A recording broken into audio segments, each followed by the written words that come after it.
Alam niyo po, ang tagal nang inuhulaan ni Kulaong kung sino si Food Genius. Alam ko napagbintangan niya na dyan si Boss Mike Cervera, nabanggit niya na yan. Yan daw si Food Genius. Tapos, si ano, sino ba yung isa pa na pagbintangan niya? Si Mighty Manong. Mighty Manong, sinasukir daw. Hindi ko na matanda kung sino yung mga napagbintangan niya. Pero napakarami niya na po napagbintangan na Food Genius. Pero ngayon, aba, ang sabi po ni Kulaong, ang Food Genius daw ay si Yulen Marcos. So ngayon, si Yulen Marcos, si Food Genius, so ibig sabihin, acquitted na sa, yun, si MG. Oo, si MG. Ibig sabihin, si MG acquitted na sa kaso. Naalala nyo ba yon? Pinagbintangan ni Kulaong na ang Food Genius daw si MG. Ngayon, sinasabi ni Kulaong ang Food Genius daw si Yulen. So, ibig sabihin, si Kulaong na mismo ang naglalabas ng mga ebidensya para ma-acquit sa kaso ang kanyang mga kinasuhan. Si Mighty Manong, kinasuhan niya, si Food Genius daw yun. Diba? Di acquitted na yun, pati si Makagago. So, ito po yung video ni Kulaong. Yan pa isa, yang si Food Genius, ang yabang-yabang nung nabutasan mo, boss, FLM, biglang post na hindi daw siya nakikialam sa personal na issue ni Sabi, pero sausaw ng sausaw sa issue mo. Hindi, kilala na natin yan. Oo, may budol-budol yan. Oo, si Yulen. Oo, kita mo, nakilala ko na. Makakahon na yan. Yung mga pinagpo-post niya, todas siya. Todas na siya. Oo. Napakatagal na niyan sinasabi. Yung mga tao, makakahon, makukulong, mahuhuyo, matutodas, pero ikaw naman Kulaong ang natutodas, ikaw naman ang nahuhuyo eh. Ganyan-ganyan niya nung pinakulong yan nila Boss Mike sa ni Yulen noong 2021 ba yon 2020. Ganyan-ganyan yan noon, 2021. Puro yabang. Kung sino-sino minumurad, si Deo Macalma, si Arnold Clavio, si Baron Geisler, lahat minumura, lahat inaaway. Sino nakulong? Si Kulaong. Todas na siya, oo. Pag uwi niya sa Pilipinas, tospok na siya, oo. Yulen, uwi ka na daw dito sa Pinas. Oo. Yari ka kayo, Yulen. Alam mo ba, nag-live ka. Napanood ka nung abogadong pinost mo. Tinanong sa akin, kilala mo to? Sabi ko, oo, kilala ko yan. Yulen, budol-budol yan. Sabi ko, ito tunay niyang pangalan. Ayos na. Kilala na natin to.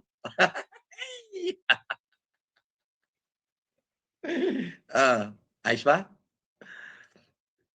Nabuksan nga nila Yulen para maniwala ka.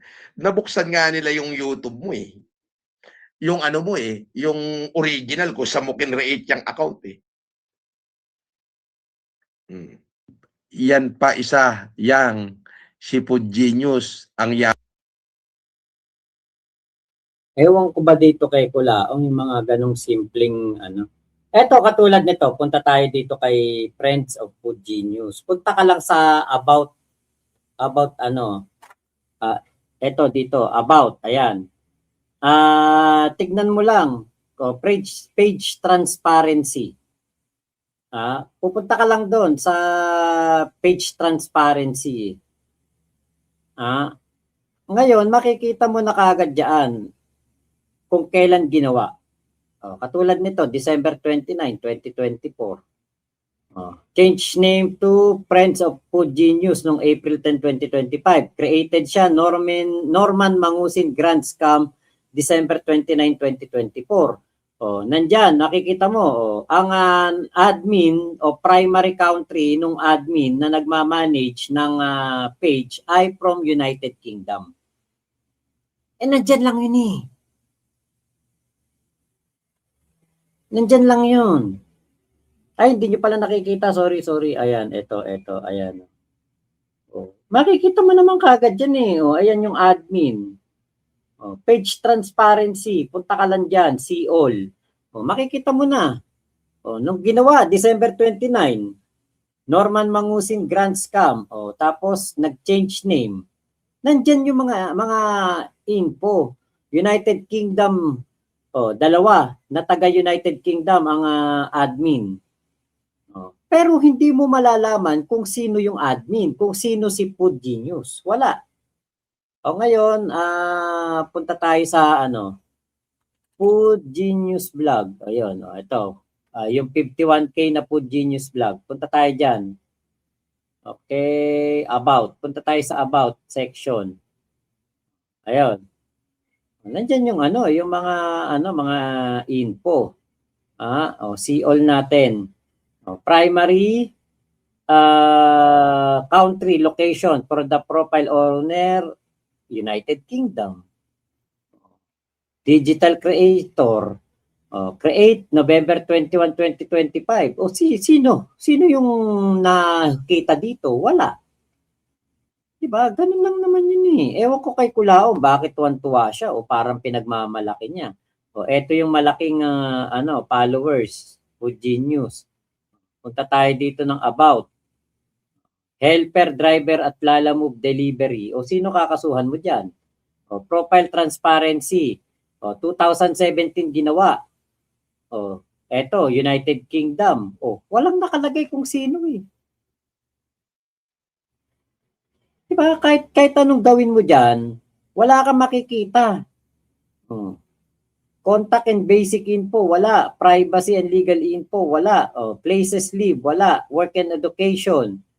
Sir ma'am, andito na po ako sa labas, 50 meters away. Ayun, yun lang. November 12. Wala kang mapapakinabangan dito. Ewan ko kung bakit tuwan-tuwa si Kulaong at parang sigurado siya na kayang-kaya niyang tong si Food Genius. Diba? Oy, Alpines, thank you. Salamat po sa pakulay. Diba? Wala eh. Wala talagang So dito, sa sinasabi niya, pwedeng gamitin itong mga sinabi ni Kulaong dito kay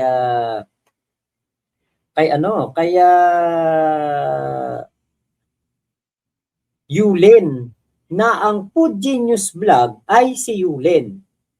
So pwedeng ipakita yan sa husgado na si Kulaong mismo ang nagde-debunk, si Kulaong mismo ang nagbibigay ng ebidensya laban dito kila MG na, eto po, judge, tignan nyo. Eto po yung sinasabi ni Kulaong na eto daw po yung Food Genius, pero kami po ang kinasuhan. So 50 million. Yun na yung yung sinasabi ni Makagago na eto na yun, 50 million libel suit case ang tatanggapin. Eto. Okay.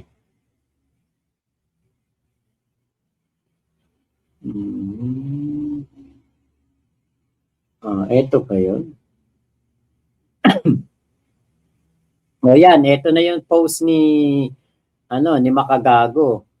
Ayon kay Norman Gusgusin, si Food Genius daw ay si Yulin Marcos. So ibig sabihin, hindi ako yun. Bakit niya ako dinamay sa complaint affidavit niya? 50 million in damages ka ngayon sa akin. Sabi sa'yo, nasa angry Norman mode ka na naman. Hindi mo na naman alam or kontrolado pinagsasasabi mo. Chill na chill lang ako dito habang patuloy ka sa mga nagpagkakamaling ginagawa mo at ngumingisi. Diba? So in short, Mighty Manong, Mr. and Mrs. Santos, MG et al., ang sabi mo ay walang kinalaman dito. So bakit mo kami inistorbo? Iba naman pala ang iniisip mong si Food Genius. Ubos ka ngayon. Ayan na yun. Diba? Kaya talagang etong ang laki talagang katarantaduhan to. legal naman sa FB na mag-like, legal mag-share. Kunwari ako, i-share ko yung post ni MG o share ko yung post ni Food Genius. Ako na ba 'yon? Ako na kagad. Criminal na kagad ako, kasabwat ko na kagad si Food Genius. Legal na legal dito sa YouTube 'yun. Yung pag-share, pagla-like, pagko-comment. Si Kulaong kasi, ang kanyang argumento, kapag daw pinost ni Food Genius, sineshare daw ni Makagago. Di sabi niya, sineshare ni Makagago, di siya yun. Asabot niya yun. Cyber criminal sila. Nako. Putya. Sakit na naman ang ulo ni Kulaong yan. Okay, Floyd Prince, na-stress ulit si Kulaong nung pabalik ni Boss MG. Tama. Okay. May nakakalimutan si MG. Sana... oo nga. Yan pala, nabasa natin kanina yan. Okay. Proud Senior. Ayan. Hello po. Okay. Mary Davies. Sana nag-ask din si Boss MG about sa bigas pamigay. Anyways, thanks Boss Mac sa live stream every madaling araw. Nakaka-entertain. Salamat po. Okay, Kuya Henry, wag na tayo magsabi dito tungkol kay sabi. Kulaong time to. Tama. Floyd Prince Albania, na-stress ulit si Kulaong.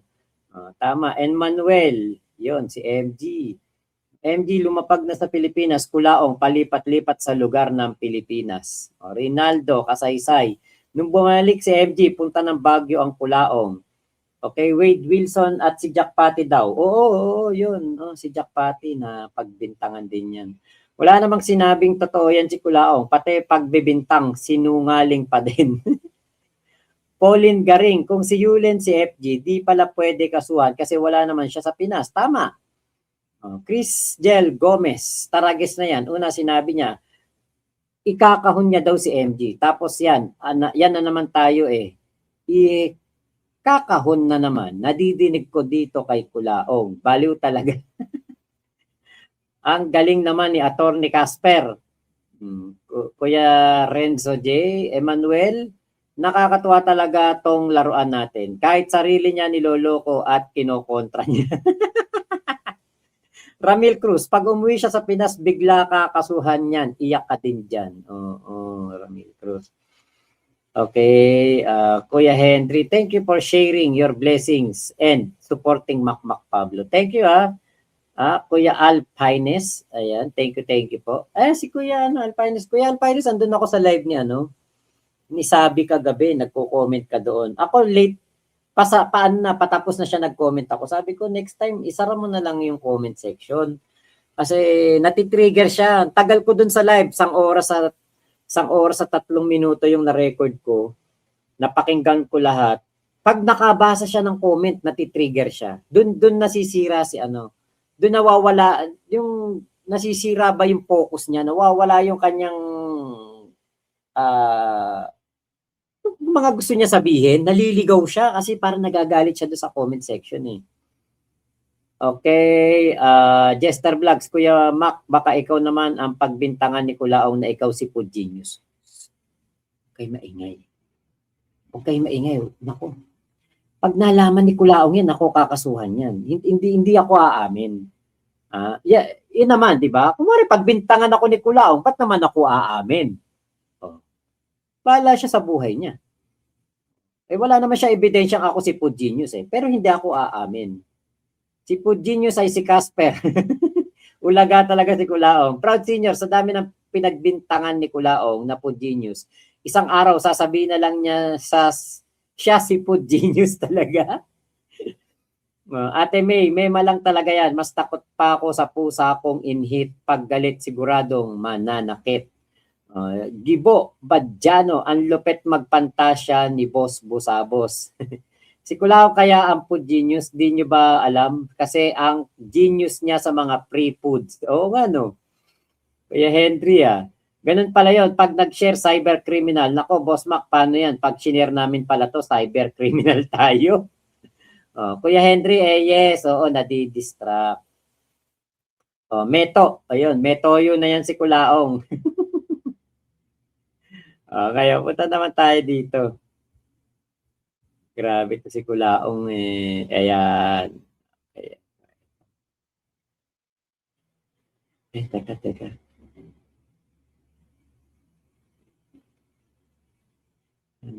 Ay, na ano ko ah.